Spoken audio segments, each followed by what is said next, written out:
Time for part two, the eye brushes. Personally, the face brushes sort of excite me more, but I do have, I guess, a decent sized collection of eye brushes that I don't get as much use out of, just because I'm pretty minimalist, I guess, with my eye makeup. I don't need a gajillion brushes to do like a 12 shadow smoky eye. That's really not my thing. It's like way too high maintenance for me at this point in life. I prefer just like a single wash of color, cream eyeshadow sticks. Like, if you missed part one of my video where I discussed my face brushes, I will link it in the description bar below. But without further ado, let's get into this jar of goodness. I'll start with my eyelash curler, which just tends to hang off the edge of this brush holder on my vanity. It's the Kevin Aucoin eyelash curler, and I talked about it extensively. It works really well for my eye shape, which is quite large and sort of round, and I have a hard time finding an eyelash curler that will capture all of my eyelashes. This still sometimes doesn't get all of them, and I have to kind of like, it's like hard to explain. Before this, I was using the Shu Uemura one, which is also quite good, but I think I like this one a little bit better.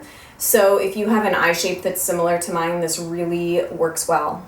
Oh, before we get into the brushes too, I also keep this little pair of sort of like slanted scissors in here for trimming my eyebrows between shapings and waxings. I'll just brush them up and trim the tops, which, if you don't do that, is a really essential part of making your eyebrows look groomed and nice, is trimming the tops of them. So that's why I have these in here. I'll start with these two, which are kind of setting brushes, or I use them for setting under the eye. This is a Sonia Kashuk no-name brush. It has no label on it whatsoever, or if it did, it has worn off. Dude, I've probably had this brush for like 10 plus years. It's been a long time. It's just kind of like a big, flat, fluffy brush. I guess you could use this to like deposit a lot of color on the eyes. I never do that. So this I particularly will use, as I was mentioning in the face brush video, with something like the RMS Unpowder. I'll just dip and set under my eyes. It's really the only thing I use this for. So clearly I'll probably never use this up in my life. And then I also sort of recently bought the Real Techniques setting brush, specifically because Lily Pebbles had talked about how this is her favorite brush for blending in concealer. I tend to not do that because, as I mentioned, I really like the Real Techniques contour brush for blending in product under the eye as opposed to this. But that's what she uses it for, and it was quite inexpensive. Or maybe it even came in a set, I can't remember. No, I think this is sold as a single tin. So that's why I picked it up, but I haven't gotten a ton of use out of it, to be honest, yet. Then I have several brow brushes. These are sort of my two mainstays, and then I kind of more recently got this one. So these I've had quite a long time. I've actually had to replace this. I really only use this side of it. So what I do to do my brows, and if you know, you guys have probably seen me do this 100 times, but if you're new to my videos, I use a swipe of the All Natural Face Vegan Brow Wax first. So I'll just like apply this to my brows with my fingers and then brush it through with this to distribute the product. And then I fill in my brows with the Sonia Kashuk angled brush. These have no name, or if they do, they're not on the brush. And this is the Tarte Amazonian Clay Volumizing Brow Powder in medium brown.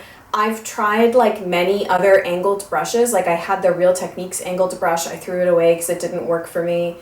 This, for some reason, just works really well. I find that it's sort of, it's not as thin as other angled brushes. So for example, this is my more recent purchase, the Japanesque angled eyebrow brush, I think.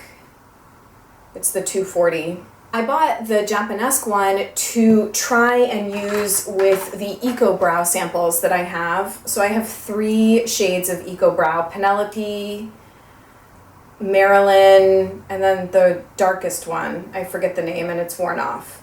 I got these samples from Detox Market. So for a brow pomade, I do think you need a finer brush like this. I think that this brush would also, if you're into using gel liner or powdered eyeshadow to line your eyes, a thin angled brush is probably a good investment. But like I'm saying, for everyday and powder, I like the Sonia Kashuk. This just to have around for brow pomade. So these are my most used eye brushes that if I only had these four, I could probably do everything I need. In fact, if I really only had probably the MAC 217, I could probably do everything I need. This is just such a good multi-purpose brush. A lot of brands make a knockoff of this. I know Sigma I don't know which one, but I know Sigma makes a brush very similar to this. This is just the perfect brush for depositing a wash of color and blending at the same time.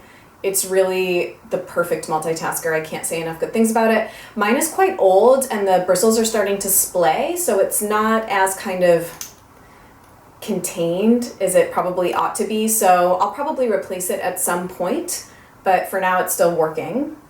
Then if I do need to blend, I recently had invested in the Bobbi Brown Eye Blender brush. This is the only Bobbi Brown brush I have, and it is absolutely beautiful quality. But again, because I don't do a lot of sort of involved multi-shadow eye looks that require a lot of blending, I don't find that I use this as much as I sort of maybe anticipated that I would. But if I do need to do any kind of diffusing or blending, this is a great one to have.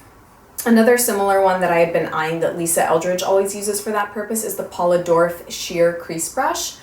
And it's sort of been in my derm store cart / wish list for a long time, but I've never pulled the trigger.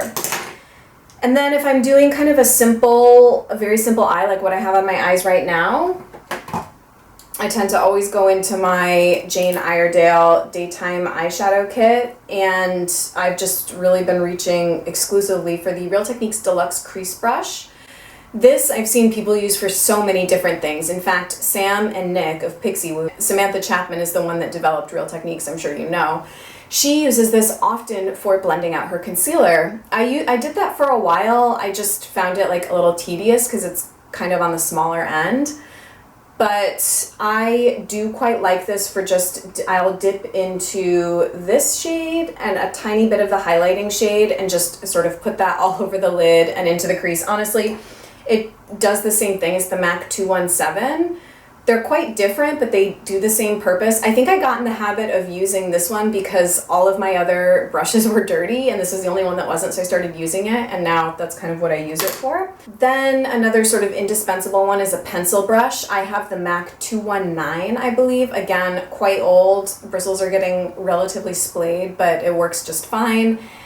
I will, on a daily basis, I'll go into the dark brown and then maybe the taupe, maybe the peach, and go under my lash line, super easy. And then often I also like this for blending out eyeliner on the lower lash line, so I'll put a tiny bit of black in the waterline and kind of drag it down and smudge it out with the pencil brush. Again, lots of brands make pencil brushes. MAC's is just kind of one of the more noteworthy, iconic ones.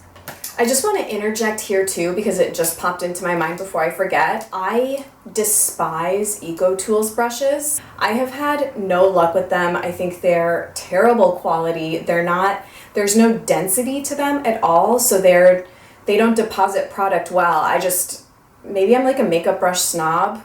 Would that really surprise you? But yeah, I think they have very slick marketing, catering to those of us that are sort of green-minded, but I just found the quality of them to be horrendous. So personally, I wouldn't waste your money, but you know, I'm sure some of you use them and like them, so please feel free to try and change my opinion. And then I just kind of have a smattering of other brushes that I reach for, I guess for like different reasons, or if another brush is dirty. These are the Real Techniques Base Shadow Brush. That's what that one looks like. And then this is the Real Techniques Domed Shadow Brush.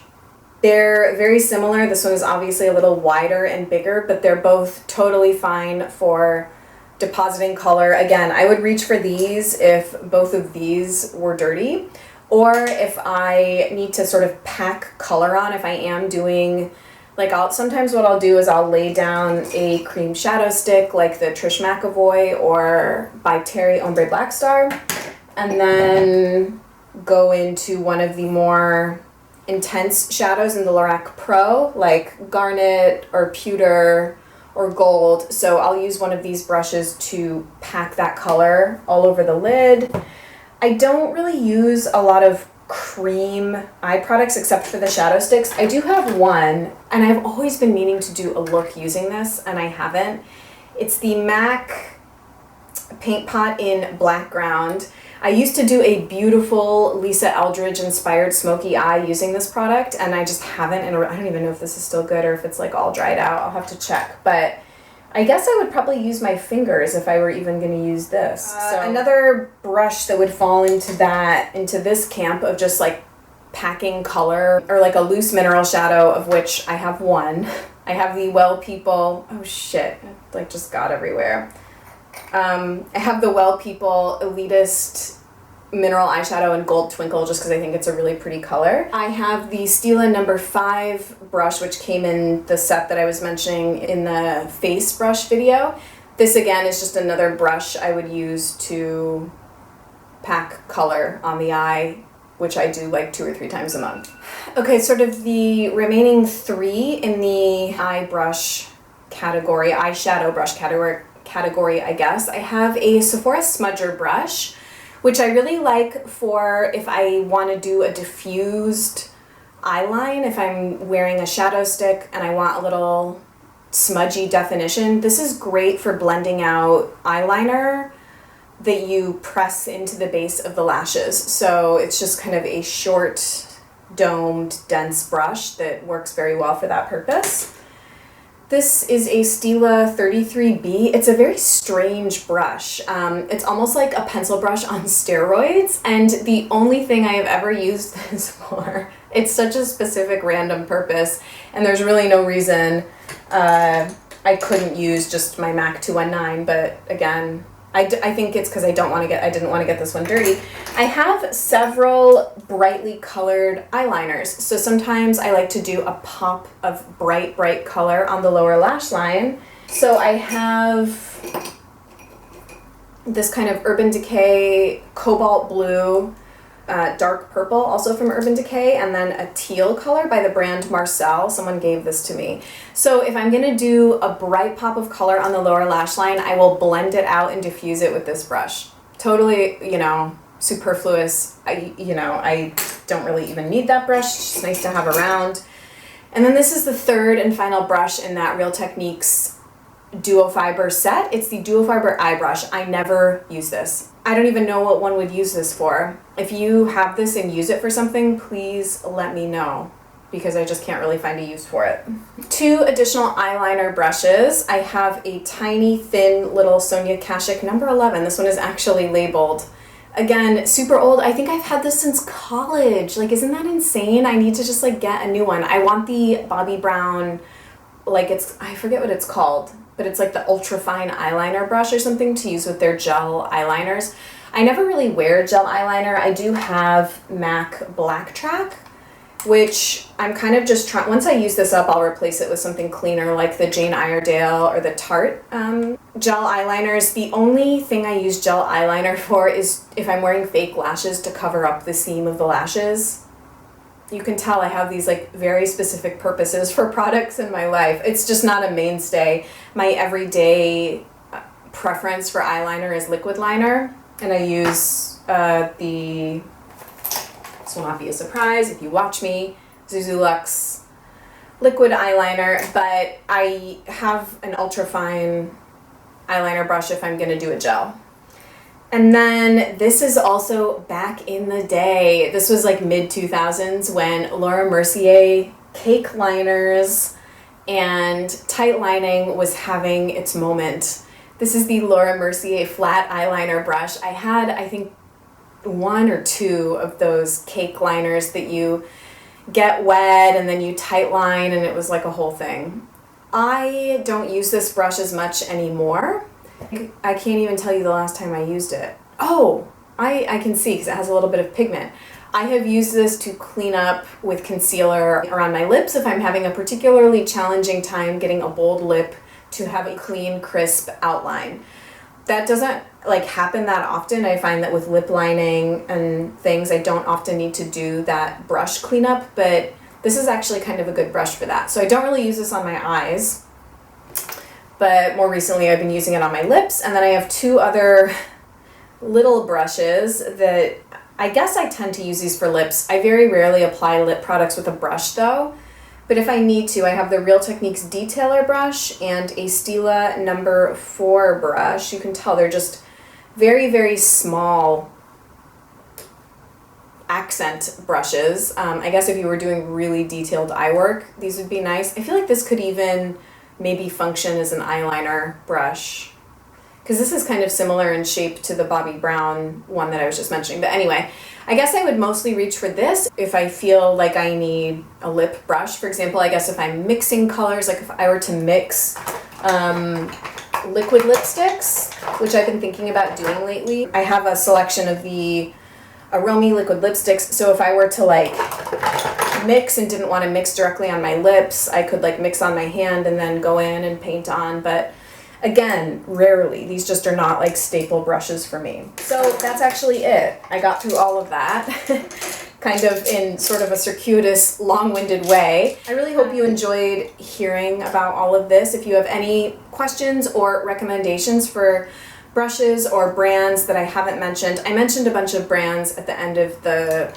video where I talked about these, if you'd like to go here. Please do tell me sort of your top 1, 2, 3 makeup brushes. I have like a capsule approach to life. You know how I feel like Viviana Does Makeup does those like capsule wardrobe videos, except she calls it capsule, or like she pronounces it really funny.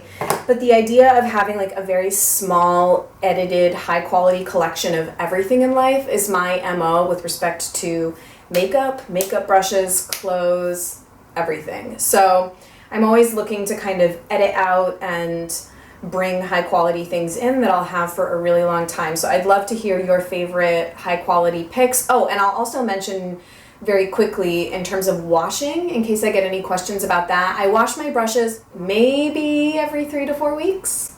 I just don't find that they need it much more than that. I don't break out from germs on the brushes.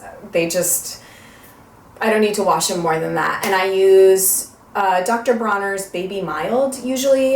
You can use like the peppermint or the other ones. I just like to use the unscented one. I guess I'm kind of sometimes worried about the essential oils having a negative impact on the brush, although that's probably just all in my head. I find that all the brushes that I talked about all wash up really well with Dr. Bronner's, and I just leave them kind of angled, hanging off the edge of a table on towels to dry. And that's it, like really kind of low maintenance. Thank you guys as always for watching. Please subscribe if you'd like to keep up with my videos, and I'll see you guys really soon. Bye.